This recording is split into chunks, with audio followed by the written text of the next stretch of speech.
Acerquémonos al Señor.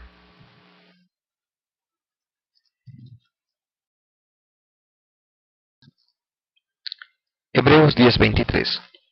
Mantengamos firme, sin fluctuar la profesión de nuestra esperanza, porque fiel es el que prometió.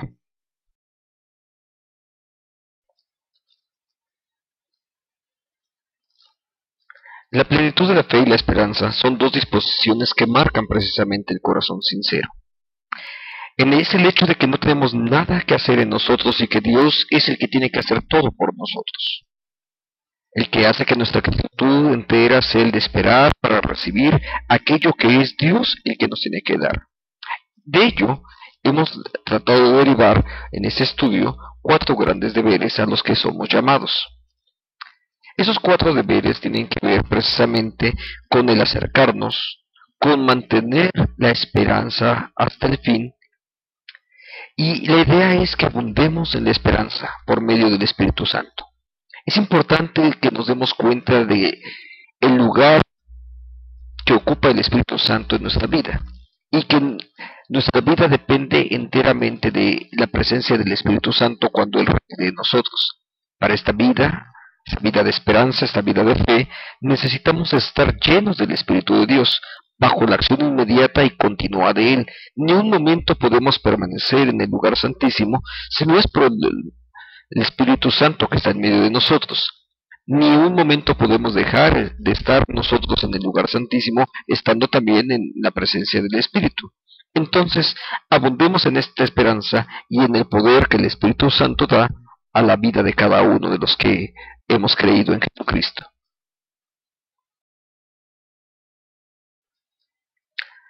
La presencia del Espíritu en nuestra vida implica también el que Él nos lleve a la perfección cristiana. Entonces, la fe y la esperanza siempre van juntas. La perfección cristiana tiene que ver con la primera parte, que tiene que ver pues con la fe, y así lo dice la epístola a los Hebreos capítulo 11. Es pues la fe, la certeza de lo que se espera, la convicción de lo que no se ve. Ahora, vemos entonces que la perfección cristiana, esta vida perfecta en la presencia de Dios, a la cual Cristo Jesús nos ha hecho entrar, y que nosotros ahora necesitamos mantenernos firmes en esa esperanza. La fe lo que hace es aceptar la promesa de que Dios nos ha dado. Eso es lo que hace la fe. Creemos, asumimos, confiamos en lo que Dios ha hecho en nuestra vida. Sin embargo, la esperanza va más adelante. Toma la fe como base, esa fe que nos ha sido dada también por Dios, y la va adelante, la examina y se regocija, sabiendo que es Dios, no solamente el que nos ha dado la promesa, sino también Dios es el que va a cumplir las cosas. Entonces toda nuestra vida empieza a caminar en función de la esperanza a la cual Dios nos ha llamado.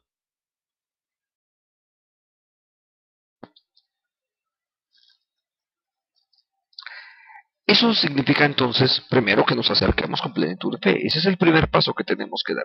Pero después, número dos, mantengámonos firmes en la profesión de fe a la que Dios nos ha llamado. Que mantengamos firme la esperanza. Y eso significa que la comunión con Dios debe estar caracterizada por una infinita esperanza. Ahora, no es difícil saber por qué esto es importante. El entrar en el lugar santísimo es solo el principio de la verdadera vida cristiana, pero no fuimos llamados simplemente a quedarnos ahí quietecitos, sino a ejercer, a vivir la esperanza a la que Dios nos ha llamado.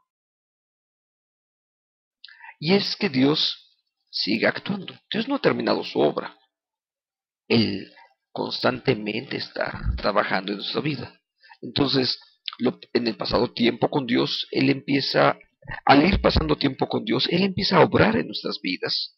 Él empieza a actuar de tal manera que cada uno de nosotros vamos poco a poco tomando la forma. Quizás al inicio de nuestra experiencia con Cristo, en el momento en que nos hemos convertido, realmente somos más del mundo que de Dios.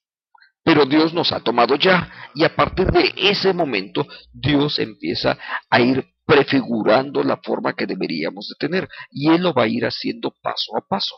Ese paso a paso en la forma en como Dios lo va a hacer va a depender precisamente de que ese crecimiento, esa presencia de Dios con nosotros debe de ir creciendo. La comunión, el permanecer con Él, el afirmarnos en las promesas, va a hacer que poco a poco eso que parecía muy tenue, poco a poco empiece a ir cobrando un poco de mejor forma.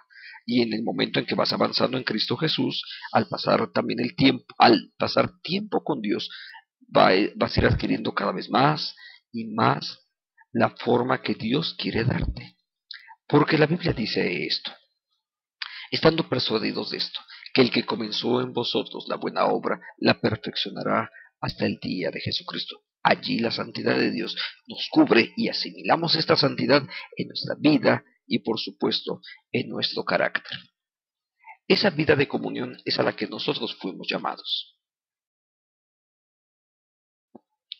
Esa comunión con Dios, entonces, la podríamos visualizar a través de tres grandes elementos. La comunión con Dios tiene que ver con adorar según la voluntad de Él. Jesucristo, desde el momento en que nos enseñó a orar, precisamente usó ese tipo de comentarios: que oráramos pidiendo que la voluntad de Dios fuese cumplida en nosotros. Estar en comunión con Dios no es que Dios haga lo que yo quiero o que Dios simplemente resuelva mis oraciones, sino que yo estoy sujeto a la voluntad de Él, ¿sabes? Y eso nos va a llevar a una vida perfecta también de oración, de intercesión, y que esa oración prevalezca. ¿Por qué? Va a prevalecer no porque somos más super espirituales, sino que va a prevalecer porque estamos orando, aprendiendo de la voluntad de Dios, y entonces vamos a orar de acuerdo con esa voluntad, y eso generará, entre otras cosas, un incremento de la presencia o del control del Espíritu Santo, para ser más exactos, del control del Espíritu de Dios sobre todas nuestras vidas. Entonces, el lugar donde vamos a crecer tiene que ver con estos tres elementos. Sin embargo, esto no es todo lo que implica la comunión con Dios. Se trata de estar totalmente unidos a Dios. Y totalmente unidos a Dios implica entonces que cada uno de nosotros, toda nuestra vida la recibamos de parte de Dios, que podamos entender que todo lo que somos, donde actuamos, lo que vivimos, etcétera, todo depende de Dios, y que una vida donde Dios obra y donde Él sea el todo en todo, donde la presencia de Dios va llenando cada una de las distintas esferas de nuestro ser, y al ir actuando Dios de esa manera, se trata de esperar entonces en la presencia de Dios. La presencia de Dios entonces es que al estar en su presencia, tus deseos no se vean cumplidos, sino los de Dios. Pero en la medida que su voluntad se cumple en mi vida, yo voy a experimentar bendición. Es decir, yo experimento bendición no cuando logro mis fines, sino cuando Dios logra sus propósitos en mi vida, yo recibo bendición. Entonces, si yo me coloco delante de Él: Señor, haz tu voluntad en mí, el primero que, en lugar de ser algo pesado, el que Dios cumpla su voluntad en mí, eso me va a llenar a mí de bendición. Es esperar en Dios a que Él haga su perfecta voluntad, y en medio de ello es donde Dios va a traer bendición a mi vida. Esto nos lleva justamente a la idea de glorificar a Dios.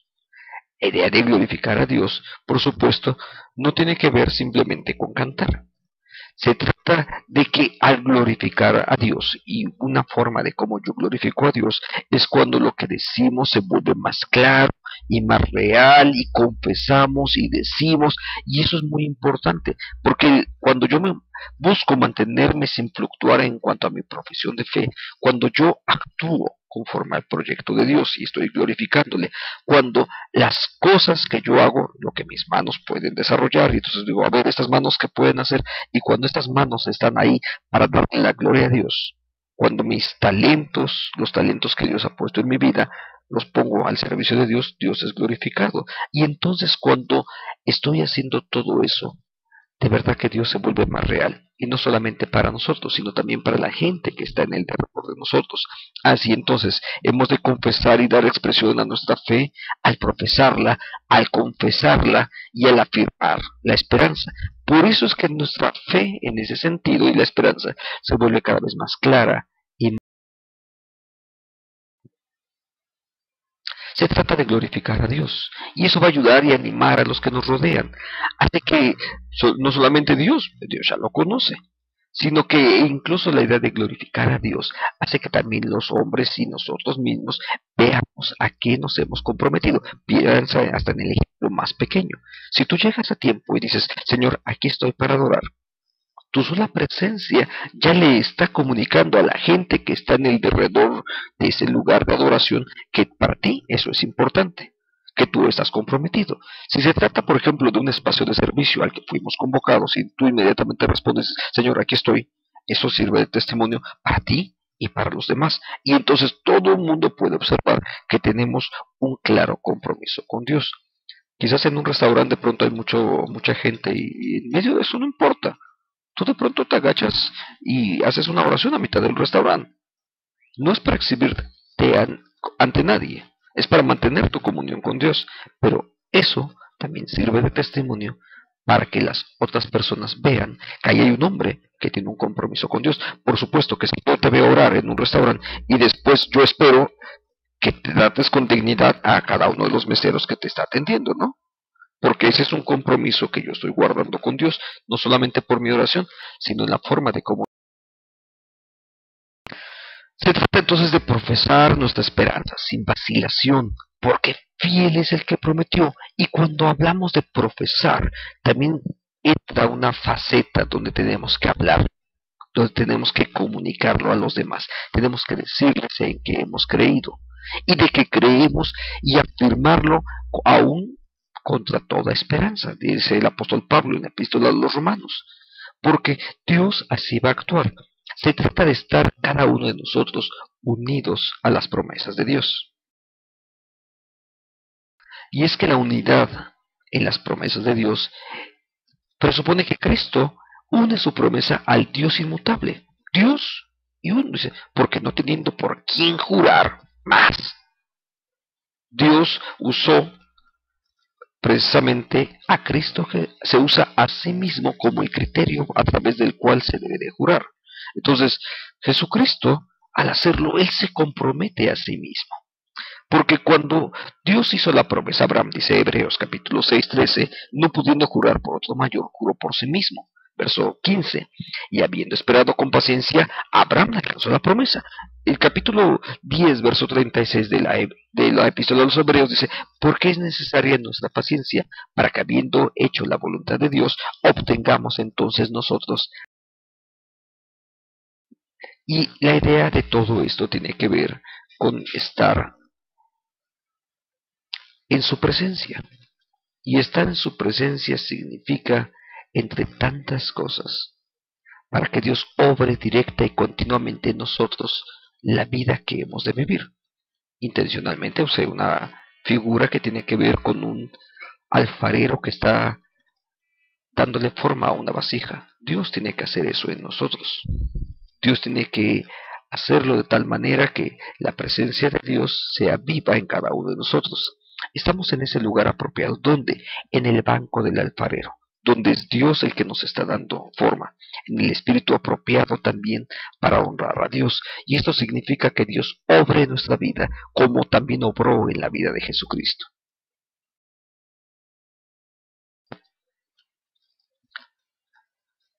Si Dios va a cumplir sus promesas de vida y de amor y de bendición en cada uno de nosotros, entonces Dios lo va a hacer precisamente porque podemos responder a su llamado y Dios va a cumplir sus promesas. Así es que cada uno de nosotros tenemos una sola cosa que hacer: mantengámonos firmes en la profesión de nuestra fe sin fluctuar, porque fiel es el que lo ha prometido y Él lo va a cumplir. El Señor nos bendice. Amén.